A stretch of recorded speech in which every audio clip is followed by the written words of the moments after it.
The local economy grew marginally in the fourth quarter of last year. Stats SA data shows the country's GDP increased by 0.6% in the quarter, following a decrease of 0.1% in the third quarter. The agricultural, forestry and fishing industries were the main contributors to the positive growth, increasing by 17.2%. Well, for more on this, we cross to SABC News economics editor Tshepo Mongoai, who is standing by for us in Pretoria. A very good afternoon to you, Tshepo. Of course, you were at the briefing by Stats SA around the GDP figures. Tell us more. Absolutely, and good day to you, Nompu, and the viewers. And of course, the economic growth in South Africa remains sluggish, but of course there was a growth in that fourth quarter of 0.6%. Annually, there was also a growth of 0.6%. It was below market consensus, I must say. The market were expecting a number around 0.9%, almost 1%, but unfortunately it didn't happen. Out of 10 contributors to the economy, only 3 contributed or showed positive growth, including finance, and as you've currently pointed out, the agriculture, trade also contributing positively, but 7 were negative. But just to get a little bit more on how the economy performed in 2024, and of course in the fourth quarter of 2024, we are now joined by the DDG at Stats SA, Bokang Lepodisa. Thank you very much for your time. What are some of the highlights and the reasons why we're seeing some sectors not doing as much as others? Thank you very much, Tshepo. So maybe just a correction. I'm Chief Director, National Accounts. Thank you. So what we've seen is, as you've rightly put it, growth in just 3 of the industries that we normally report on. So agriculture expanded, and this was primarily because we saw a bit of an improvement in the weather conditions around the quarter that we are reporting on, which then led to a good harvest, specifically wheat, because it contributed largely to the performance of the sector in the quarter that we are reporting.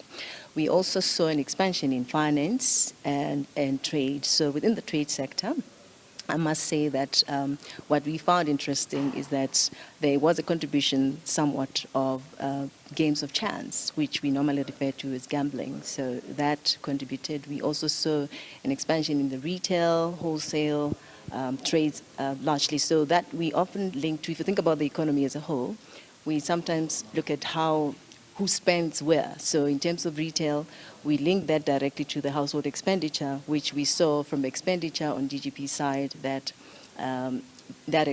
contributed largely to an increase in the expenditure on GDP.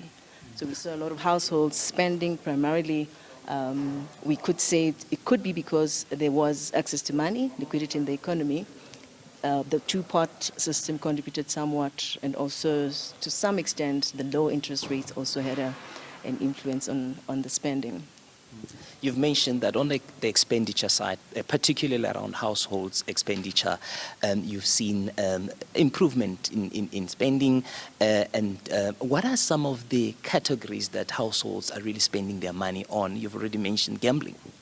Okay, so households spend on pretty much everything, but we saw categories like food, restaurants, health services. There are a lot of things that households literally spend on. But if you look at all the categories that households would ordinarily spend on, all those expanded, with an exception, of course, on just a few of them, transport being one of them. So previously we did see a similar sort of trend. But what we mostly pick now is that households spend somewhat a significant amount of money on games of chance, as I indicated, among other things. Well, apart from other things that we would have ordinarily expected, that's coming out as something that is of interest for us. Let's look at the gross fixed capital formation, that's investment by government. That area not doing very well. Okay, so if you look at the expenditure side, so what we normally do on the expenditure side is we look at the expenditure by households, as I have indicated. We look at the expenditure by government.